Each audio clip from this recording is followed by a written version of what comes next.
Баршаңызға сәлем, сіздермен Гүлсая. Бүгін сіздерге өте дәмді болып шығатын, ешқандай да қайнатуды қажет етпейтін, барлығын турап тек банкіге салып, жаба салатын, бір дамшы суды да қоспай, осындай өзінің соғына әдемі болып шығатын керемет салатты рецептімен бөлісемін. Міндетті түрде менің видеом соңына дейін қарап, каналыма тіркеліп алыңыз. Ең алдымен бізге осындай жарты капуста қажет болады. Егер сізде капусталарыңыз кішкентай болса, барлығын қоса беріңіздер. Менде үлкен болғаннан кейін жартысын қостым. Дәл осы видеода көрсетілгендей ұзынша етіп, жіңішке қылып, яғни соломка қылып турап алатын боламыз.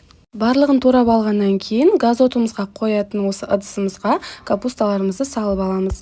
Сонан кейін бізге осы қызыл тәтті бұрыштарымыз қажет болады. Сіздер басқа түсті қолдансаңыздар да болады, ешқандай да маңыздылығы жоқ.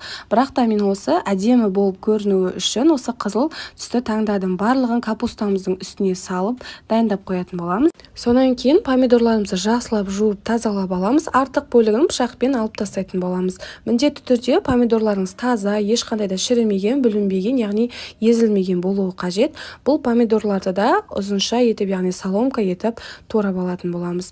Барлығын турап болғаннан кейін осы тәтті бұрыштың үстіне қосамыз. Мінекей бізде барлығын турап салып алдым. Сонан кейін сәбізімізді жақсылап ашып, жуып, тазалап, осылай терканың көзінен өткізіп аламыз, немесе ұзыншалап турасаңыздар да болады. Менде оңай болу үшін осылай теркадан өткізіп алдым.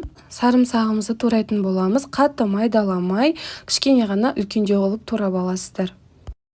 Турап болғаннан кейін оны да осы сәбіздің үстіне салатын боламыз. Ең соңында біз зеленді турайтын боламыз. Менде қазір кинза. Сіздер өзіңіз қалаған зеленді қолдана берсеңіздер болады. Өте керемет дәм беру үшін осы зеленді қолданатын боламыз. Сонан кейін менде кішкене укроп қосатын боламын. Барлығын жақсылап майдалап турап, осы сәбіздің үстіне салатын боламыз.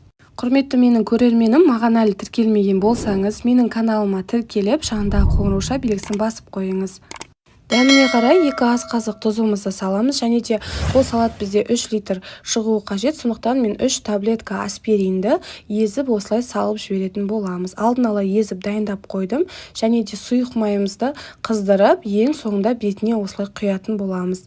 Дәл осы видеоның астында описание бөліміне барлық рецепті толық граммымен қалдырым, сол жерден қарасаңыздар болады. Мінекей біз ыдысымызға барлығын турап салдық. Енді жақсылап тұрып, астын барлығын араластырамыз да 1 сағатқа сол жерде қалдырамыз. Мінекей менде шамамен 1 сағат өтті. 1 сағат өткеннен кейін осылай тағы да астын үстінен қарай жақсылап араластыратын боламыз. Иісі енді өте керемет болып шығып тұрады. Араластырып жатқан кезде байқасаңыздар, астында өзінің осы салаттың өзінің соғы шығатын болады. Өте керемет, ешқандай да су қоспай, өзінің осылай соғы шығатын болады. Егер де менің видеом ұнаса, менің каналыма тіркеліп алыңыз. Алдағы уақытта неше түрлі салаттармен бөлісетін боламын. Салатын боламыз. Мен алдын ала су моншасына барлығын қойып дайындап алған болатынмын.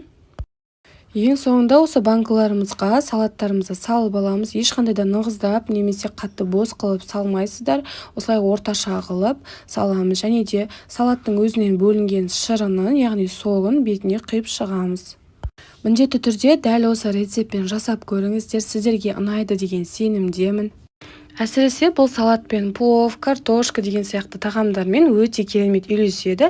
Сіздің жолдасыңызға ұнайтынына сенімдімін.